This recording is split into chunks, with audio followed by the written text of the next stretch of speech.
Hello, everybody. It's the Music Optimist. I think I'm talking about Common's fourth album, Like Water for Chocolate, which I erroneously called his third album.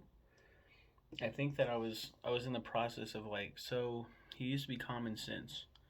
He changed his name, so technically his third album, One Day It'll All Make Sense, is his first, but not really at the same time because Common Sense and Common are the same fucking person. He just dropped Sense from his name. It's like when a band changes a name or shit like that. I mean, it's so really, it's still wrong. It would be his second as Common. So who fucking cares? It's what you should care about is the really amazing cover art. It's just a picture from not very long ago.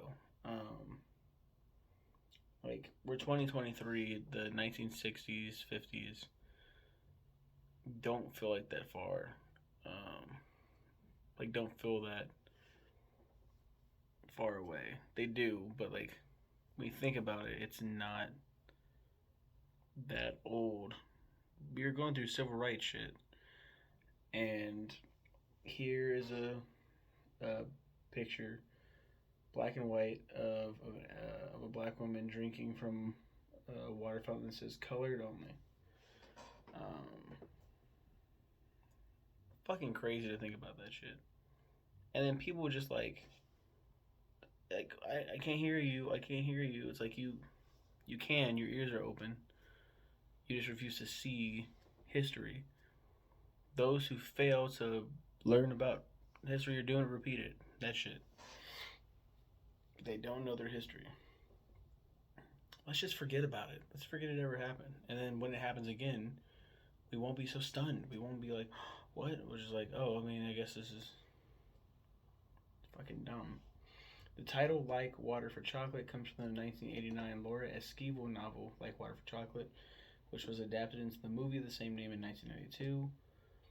The phrase "like water for chocolate" is of Spanish origin, translated "como agua para chocolate." Chocolate.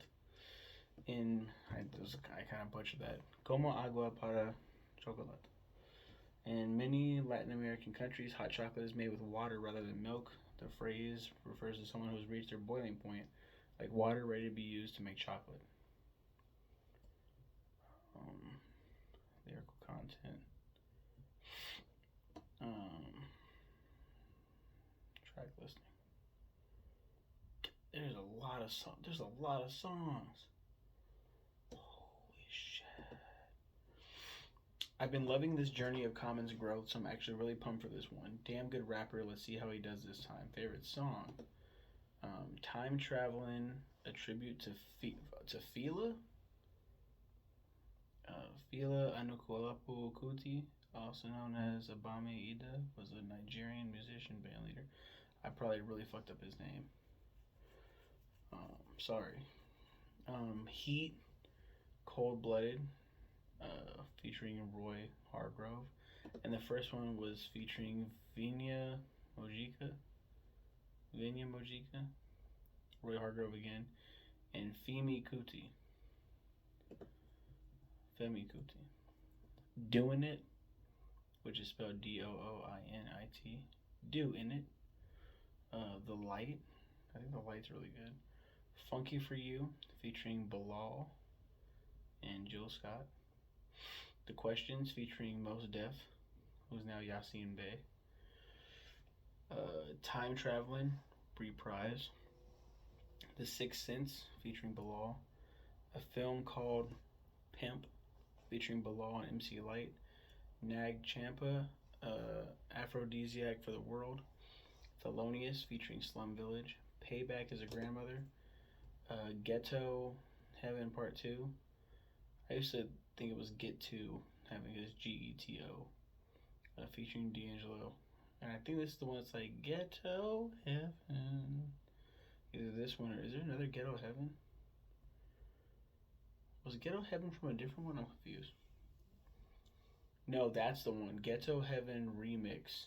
TSOI, The Sound of Illadelph, featuring Macy Gray, because Macy Gray's the one's like Ghetto Heaven. A Song for Asada, featuring CeeLo Green. Pops Rap 3, ... All My Children. It's a hefty album.